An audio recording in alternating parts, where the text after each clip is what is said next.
Glória a Deus, louvado seja o nome do nosso Senhor Jesus Cristo, meus queridos irmãos, minhas queridas irmãs. Agora nós vamos passar ao momento da palavra, vamos meditar na palavra de Deus e eu quero lembrar aos irmãos que na abertura do culto eu li no Evangelho de João, capítulo 5, onde nós vemos a cura de um paralítico que estava junto ao tanque de Betesda, uma cura feita pelo nosso Senhor Jesus Cristo. Eu quero dizer para os meus irmãos, para os meus amigos, que nós cremos naquelas ênfases pentecostais. Nós cremos que Jesus Cristo salva, Jesus Cristo cura, Jesus Cristo batiza com o Espírito Santo e também ele voltará. E nós acrescentamos mais duas coisas, que enquanto Jesus não vem, então nós temos a obrigação de viver uma vida de santificação e também temos que evangelizar. Muito bem. Eu quero nesta manhã responder a seguinte pergunta: o que é que eu devo fazer para ser curado? O meu irmão, a minha irmã pode estar doente e pode fazer essa pergunta: o que é que eu devo fazer para ser curado? Talvez você vai orar para uma outra pessoa e aí você então se pergunta, como é que eu vou fazer para orar pela pessoa? Então eu vou aqui tentar responder as duas questões. Olha, meus irmãos, na verdade é o seguinte, tudo é pela fé. Tudo é pela fé. Então, se eu vou pedir a Deus uma cura, ou se eu vou orar por alguém, então eu preciso crer que é possível. Crer que é possível, primeira coisa. Segunda coisa, não ter nenhuma dúvida no meu coração e na minha mente. E terceira coisa, eu devo crer na autoridade e no poder do nome de Jesus. Pois bem, sim, mais uma coisa, sem esquecer a questão do perdão de pecados. Porque o Senhor Jesus, quando estava realizando esse trabalho de cura, por exemplo, para o paralítico de Betesda, ele já sabia que o homem tinha os pecados perdoados, por isso que ele efetuou a cura. Mas no caso ali do paralítico de Cafarnaum, está lembrado? Aquele que desceu pelo telhado, né? A primeira coisa que Jesus disse para esse homem foi isto: filho, perdoados são os teus pecados. Lembra daquela mulher que foi também curada? Jesus disse para ela: vai e não peques mais, para que não te aconteça coisa pior. E estou me lembrando também de Tiago, lá na sua carta, quando ele recomenda a questão da oração pelos enfermos. Então ele diz: se houver cometido pecados, ser-lhe-ão perdoados. Então o que eu quero dizer com isso é o seguinte: essa questão do perdão dos pecados, ela é fundamental quando se trata da gente se aproximar de Deus e principalmente neste caso aqui, pedir uma cura para os nossos corpos físicos. Pois bem, esse paralítico de Betesda, que nós mencionamos aqui, ele preenchia todas as condições exigidas pela fé. Primeiro, você nota aqui na história, né?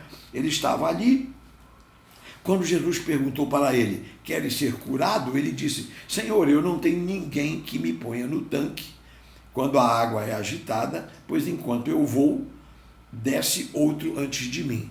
Com estas palavras, ele mostrou isso. Primeiro, que ele tinha disposição para ser curado.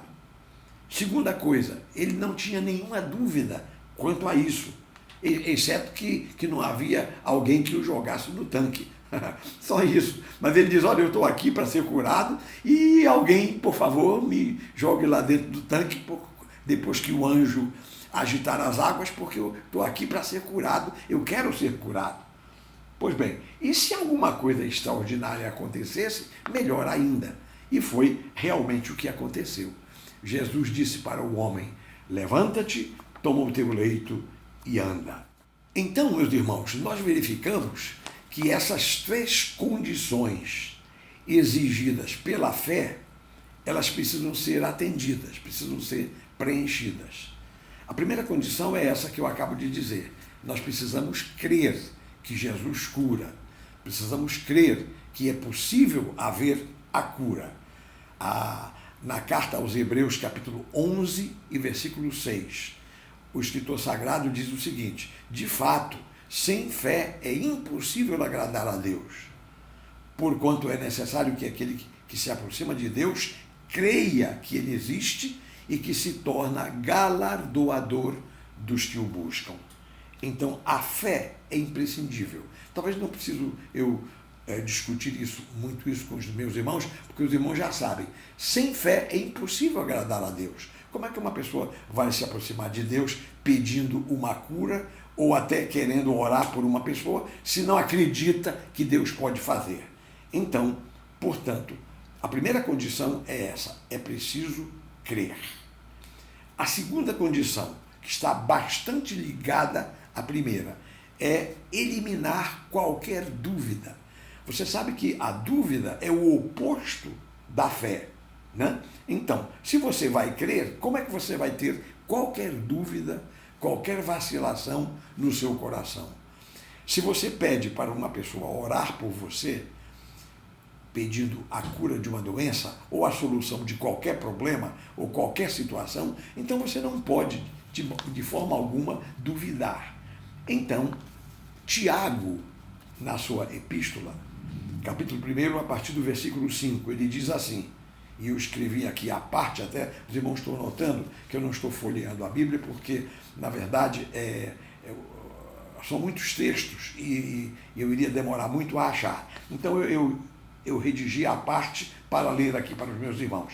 Tiago, capítulo 1, versículo 5 em diante. Ele diz assim: se, porém, algum de vós necessita de sabedoria, peça a Deus, que a todos dá liberalmente e nada lhes impropera, e ser-lhe-á concedida. Peça-a, porém, com fé, em nada duvidando, pois o que duvida é semelhante à onda do mar agitada e impelida pelo vento. Não suponha esse homem que alcançará do Senhor alguma coisa. Homem de ânimo dobre, inconstante em todos os seus caminhos. Olha, veja bem, ele diz, se algum de vós necessita de sabedoria ou de qualquer outra coisa, no nosso caso aqui é a cura para uma doença. Então, se nós necessitamos disso, vamos pedir a Deus que a todos dá liberalmente e nada questiona, e ser-lhe-á concedida. Aí ele acrescenta, peça, porém, com fé, ou seja, em nada duvidando. É a mesma coisa que Jesus fala em Marcos capítulo 11. Marcos 11, 22. Jesus explicando aos discípulos sobre como é a fé. Ele diz, tende fé em Deus, porque em verdade vos afirmo que se alguém disser a este monte, ergue-te e lança-te no mar, e não duvidar no seu coração, mas crer que se fará o que diz, assim será com ele. Por isso vos digo que tudo quanto em oração pedirdes, crede que recebestes, e será assim convosco. Então Jesus está explicando aqui como é a fé. Quer dizer, a fé não pode em minuto algum abrigar dúvidas. Você se vira para um monte. Ele ali, naquela hora que ele falou, ele estava apontando para um monte que estava próximo dali. Então, imagina se você vai dizer para o monte, sai daí e lança-te no mar, e ao mesmo tempo duvidar no coração. Não vai acontecer nada. Você tem que ter convicção, você tem que ter certeza, você tem que ter... Porque a fé é isso, meus irmãos. Fé é uma convicção, é uma confiança, é uma certeza de que Deus está olhando para nós e Ele atende às nossas orações. Essa certeza a gente abriga no coração com todas as nossas forças, sem nenhuma dúvida, sem nenhuma hesitação. A gente parece o paraquedista. O paraquedista vai saltar do avião de paraquedas, ele salta, ele confia que o paraquedas vai abrir. Aí ele, parece-me que, não me engano, ele conta até 7 ou até 5, eu não sei bem, eu nunca fui paraquedista, mas eu ouvi falar que o paraquedista conta, né? Conta até, digamos, até 7. Aí, contou até 7, ele aperta o botão. Aí o paraquedas abre. Então ele tem certeza que o paraquedas vai abrir. Então ele se joga. Pronto, assim é a fé. Glória a Deus, louvado seja o nome do Senhor. A fé confia que o Senhor vai cumprir a sua palavra. Muito bem. E agora vem a terceira condição para que nós possamos obter o milagre.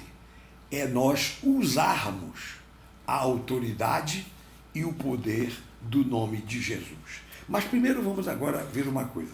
Por que o nome de Jesus tem poder? É porque ele conquistou esse direito por sua morte na cruz. Sabe o que é que o profeta Isaías diz? Isaías capítulo 53, versículo 4, diz assim: ele tomou sobre si as nossas enfermidades e as nossas dores levou sobre si. Nós o reputávamos por aflito, ferido de Deus e oprimido, mas ele foi traspassado pelas nossas transgressões. Quer dizer, ele morreu na cruz pelas nossas transgressões e moído pelas nossas iniquidades. O castigo que nos traz a paz estava sobre ele e pelas suas pisaduras fomos sarados. Então, você não precisa nem meditar muito nesse texto para você concluir que Jesus, conforme diz o profeta Isaías, por sua morte na cruz, ele conquistou o poder, conquistou a autoridade para abençoar as pessoas, para salvar as pessoas e para curar as pessoas. Outra coisa interessante é que ele mesmo ordenou que nós usássemos o poder do seu nome. Por exemplo, nós encontramos isto no Evangelho de João, capítulo 14. Ali no versículo 12, ele diz assim: em verdade vos digo que aquele que crê em mim fará também as obras que eu faço, e outras maiores fará, porque eu vou para junto do Pai.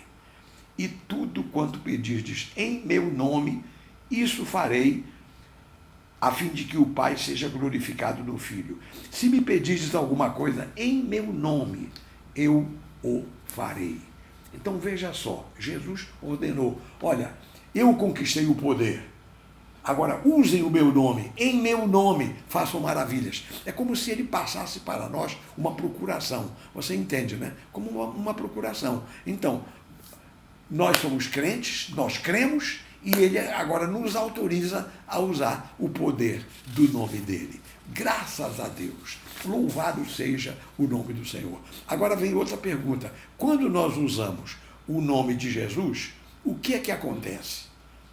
O nome de Jesus tem poder, e agora é fácil da gente entender. O nome dele tem poder. Então, se nós pronunciamos ou invocamos o nome dele, esse poder é acionado. Então, o apóstolo Pedro explica isso de uma forma primorosa. Eu estou com a Bíblia aberta aqui, agora eu estou com a Bíblia aberta. Ele explica isso naquele caso da cura do homem coxo que estava sentado à porta formosa do templo. Olha o que diz aqui a palavra de Deus. Atos capítulo 3. Pedro e João subiam ao templo para a hora da oração, a hora nona. E era levado um homem coxo de nascença, o qual punham diariamente à porta do templo, chamada Formosa, para pedir esmola aos que entravam. Vendo ele a Pedro e a João, que iam entrar no templo, implorava que lhe dessem uma esmola. Pedro, fitando, porém, juntamente com João, disse: olha para nós. E ele os olhava atentamente, esperando receber alguma coisa. Pedro, porém, lhe disse: não possuo nem prata nem ouro, mas o que tenho, isso te dou. Em nome de Jesus Cristo, o Nazareno, anda. E tomando-o pela mão direita, o levantou, e imediatamente os seus pés e tornozelos se firmaram, e de um salto se pôs em pé. Passou a andar e entrou com eles no templo, saltando e louvando a Deus. Glória a Deus! Viram só, meus irmãos, como o poder do nome de Jesus foi acionado e aquele homem coxo se levantou? Aleluia! Glória a Deus! É assim que acontece quando nós oramos no nome de Jesus. E agora, uma coisa interessante, porque diz que aquela multidão se ajuntou admirados, porque aquele milagre tinha acontecido. Aí é onde entra Pedro explicando o milagre. Olha o que ele diz aqui. Apegando-se ele a Pedro e João, quer dizer, o coxo, né, ficando com eles, com os dois, todo o povo acorreu atônito para junto deles no pórtico chamado de Salomão. E à vista disto, Pedro se dirigiu ao povo, dizendo: Israelitas, por que vos maravilhais disto? Ou porque fitais os olhos em nós, como se pelo nosso próprio poder ou piedade o tivéssemos feito andar? O Deus de Abraão, de Isaque e de Jacó, o Deus de nossos pais, glorificou a seu servo Jesus, a quem vós traístes e negastes perante Pilatos, quando este havia decidido soltá-lo. Vós, porém, negastes o santo, o justo, e pedistes que vos concedessem o homicida. Dessarte, matastes o autor da vida, a quem Deus ressuscitou dentre os mortos, do que nós somos testemunhas. Pela fé, em o nome de Jesus, Pedro continuou discursando para aquele povo. Pela fé, em o nome de Jesus, é que esse mesmo nome fortaleceu a este homem que agora vedes e reconheceis. Sim, a fé que vem por meio de Jesus deu a este saúde perfeita na presença de todos vós. Então é isso que eu estou explicando, que Pedro também está explicando aqui, meus irmãos. É que o nome de Jesus tem poder, e quando nós pronunciamos ou invocamos o seu nome, o poder é acionado e os milagres acontecem. Agora, o que eu queria chamar a sua atenção é que Pedro, na explicação aqui, ele diz assim: por que olhais para nós como se, pelo nosso próprio poder ou piedade, o tivéssemos feito andar? Então, Pedro está explicando aqui uma coisa que na hora assim de uma leitura rápida escapa a muitas pessoas. Sabe o que ele está explicando aqui? É que essa cura não aconteceu por piedade dele, pela vida piedosa dele, digamos assim, por espiritualidade própria. Então, por exemplo, quando Deus me usa para orar por uma pessoa e a pessoa é curada, não é pela minha vida espiritual, pela minha santidade pessoal, porque eu sou um homem de Deus, um homem de oração e tal. Não é por isso. Ele diz, olha, não foi por piedade. E ele também diz, não foi pelo nosso próprio poder, porque há pessoas que desenvolvem poderes místicos. Há muita gente aí que é adepta da parapsicologia, exercitam poderes psíquicos, poderes místicos, poderes hipnóticos, essas coisas. Você entende o que é que eu quero dizer? Também não é por aí, não foi isso. Não foi isso que curou aquele coxo. Eu tenho um pastor amigo meu lá de Brasília, já falecido, um homem usadíssimo na mão de Deus. Você sabe o que acontecia? Todos os místicos lá de Brasília, os místicos, entendeu, né? Todo mundo ali dessas seitas secretas e misteriosas e tal, tinham um respeito por esse pastor tremendo. Achavam que ele era um iluminado, era um indivíduo assim de uma outra dimensão e tal. Você entende o que eu quero dizer? Pois Pedro está dizendo que não é isso, não. O nosso Deus pode usar a qualquer um de nós se nós acionarmos o poder do nome de Jesus. Não é nem nosso e nem é porque a gente é pessoa especial, homem de oração, homem santo, também não é por aí. Os irmãos estão me compreendendo perfeitamente. Portanto, meus queridos, vamos confiar no poder do nome de Jesus.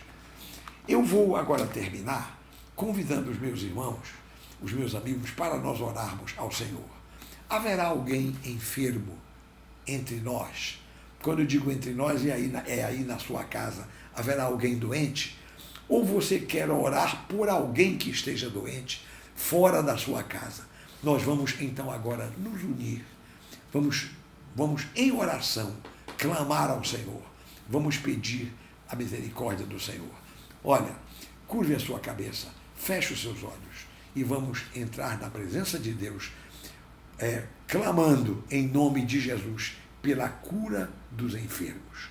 Oremos, meus irmãos, meus queridos amigos.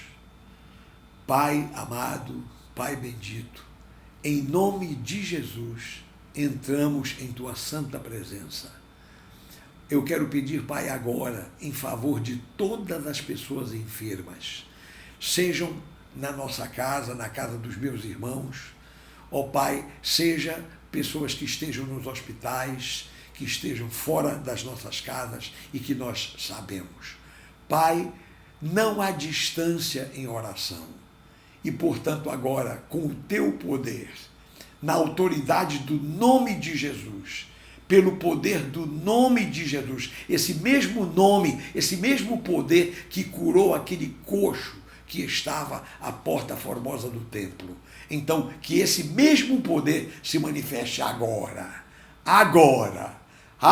em nome de Jesus, e que o doente, o enfermo que está participando desta oração seja curado, que todo espírito de enfermidade seja repreendido agora. Satanás, nós expulsamos agora todo o espírito de enfermidade. O coronavírus, nós repreendemos agora, em nome de Jesus. Que nenhum dos meus irmãos tenha esse problema de coronavírus. Que ninguém do povo de Deus tenha esse problema de coronavírus. Em nome de Jesus, invocamos o poder do nome de Jesus de Nazaré. Meu Deus, glória, glória, glória. Toda glória, toda honra, todo louvor sejam dados ao Teu nome. Meu Deus, eu oro com fé e Te agradeço por esta grande bênção, esta grande maravilha que está acontecendo no nosso meio nesta manhã. Obrigado, meu Pai. Eu oro e Te agradeço em nome de Jesus. Amém e amém. Nós já vamos agora terminar o nosso programa, o nosso culto transmitido aqui pela internet. Vamos encerrar. Antes, porém, eu não poderia deixar de pedir aos irmãos que nós levantássemos os dízimos e as ofertas que sustentam a casa de Deus. Eu não preciso falar aos meus irmãos das nossas necessidades, eu não preciso descrever aqui, enumerar as contas e tal que nós temos para pagar os nossos compromissos, mas porque eu sei que os meus irmãos estão bem inteirados, mas eu gostaria agora apenas de ler as bênçãos decorrentes da obediência. Quando a pessoa obedece, quando o cristão obedece à palavra de Deus, então o Senhor dá para ele estas bênçãos. Abra a sua Bíblia no livro do Levítico, capítulo 26, e eu vou ler as bênçãos que Deus nos promete. Olha só o que diz a palavra, Levítico, capítulo 26, versículos de 3 em diante. Se andardes nos meus estatutos e guardardes os meus mandamentos e os cumprirdes, então eu vos darei as vossas chuvas a seu tempo, e a terra dará a sua messe, e a árvore do campo o seu fruto. A debulha se estenderá até a vindima, e a vindima até a sementeira. Comereis o vosso pão a fartar, e habitareis seguros na vossa terra. Estabelecerei paz na terra, e deitar-vos-eis, e não haverá quem vos espante. Fareis cessar os animais nocivos da terra, e pela vossa terra não passará a espada. Perseguireis os vossos inimigos, e cairão a espada diante de vós. 5 de vós perseguirão a 100, e 100 dentre vós perseguirão a 10.000, e os vossos inimigos cairão a espada diante de vós. Para vós outros olhareis, e vos farei fecundos, e vos multiplicarei, e confirmarei a minha aliança convosco.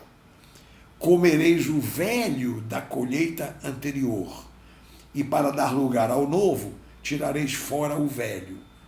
Porei o meu tabernáculo no meio de vós, e a minha alma não vos aborrecerá. Andarei entre vós, e serei o vosso Deus, e vós sereis o meu povo. Até aqui. Glória a Deus. Louvado seja o nome do Senhor. Então são estas as promessas, meus irmãos. E, portanto, sem mais delongas, nós vamos orar agora, vamos abençoar estas ofertas, estes dízimos. Olha, se você quiser, né, é o caso, e seria o caso, faça a sua transferência bancária pelo celular, pelo smartphone, por onde for, e o número das nossas contas, dos bancos onde nós temos conta, estão aí na tela, você pode ver, né? Então, portanto, nós vamos agora orar e vamos pedir a bênção de Deus. Pai amado, Pai bendito, mais uma vez entramos em Tua santa presença. E eu quero, Pai, neste momento pedir bênçãos financeiras, esta aqui é a verdade, com palavras claras, sem rodeios. Pai, nós precisamos de recursos, não só o Teu povo, cada um nas suas casas. Tu conheces as finanças dos meus irmãos. Como é que estão as finanças dos meus irmãos? Eu peço a Tua bênção abundante para todos, que estas promessas aqui, essas bênçãos decorrentes da obediência que nós acabamos de ler na Tua palavra, que elas se derramem sobre nós e os meus irmãos tenham fartura. Pai, no nome de Jesus, no nome de Jesus, nós oramos porque Tu ouves as orações e Tu cumpres a Tua palavra. Meu Deus, colocamos, portanto, a nossa fé em Ti, meu Deus. Tu és a nossa esperança, o nosso escudo, o nosso socorro, bem presente na hora da tribulação. Então, meu Deus, ouve a nossa súplica. Recebe, Pai, a gratidão do nosso coração. E nós oferecemos a Ti estes dízimos, estas ofertas para o sustento da Tua casa, em nome e por amor de Jesus. E todo o povo de Deus diga amém e amém. Graças a Deus. Louvado seja o nome do nosso Senhor Jesus Cristo. Meus irmãos, é um privilégio para mim, neste domingo pela manhã, estar com você. Eu não posso ver você assim presencialmente, mas em espírito e pela fé e com o meu coração aberto, eu estou vendo você. Cada um dos nossos queridos irmãos, nossos amigos, mesmo pessoas que não são ligadas à nossa igreja, mas que ultimamente nos têm dado a honra, o prazer de estar conosco participando destes cultos. Glória a Deus. Olha, eu na conclusão, tenho mais um assunto para falar aqui. Olha, se houver alguma pessoa que tem assistido a nossa programação aqui pela internet, você está comigo aqui praticamente todos os dias, né? No momento de fé que nós transmitimos durante a semana. Enfim, você está comigo aqui, conosco. Então, e você quer fazer a sua decisão por Cristo. Você está reconhecendo que não há outro caminho, o caminho é Jesus. Ou se você nunca tomou essa decisão, ou se você já tomou, se afastou, você está assim um pouquinho distanciado e você quer voltar, né? E mesmo se você é um membro de alguma igreja evangélica e você deseja se juntar a nós, se juntar à nossa igreja, pode se comunicar conosco. Qualquer destes casos. Eu vou dar aqui um telefone que você pode telefonar para se comunicar conosco e declarar a sua decisão. Como eu estou dizendo, ou uma decisão para seguir a Jesus Cristo, se reconciliar com Deus, ou então entrar como membro da nossa igreja. Então, pode telefonar para o seguinte número celular, né? 972-87-0808. Eu vou repetir, 972-87-0808. Pronto. Então é isto, meus irmãos, meus amigos. Agora eu vou terminar esta reunião, este culto maravilhoso. Vamos terminar como se nós estivéssemos na igreja, lá no nosso santuário, né? Vamos eu vou impetrar aqui a bênção apostólica e você aí, no término da bênção, você vai cantar o Amém tríplice, como você sabe cantar. Então, portanto, estenda as mãos para receber a bênção. Meu irmão, minha irmã, que a graça do nosso Senhor Jesus Cristo, o amor de Deus, o nosso Pai, e que a comunhão e as consolações do Espírito Santo sejam com todos os meus irmãos, desde agora e para sempre, e que todo o povo de Deus diga amém, e agora em concordância o amém tríplice. Fiquem na paz do Senhor.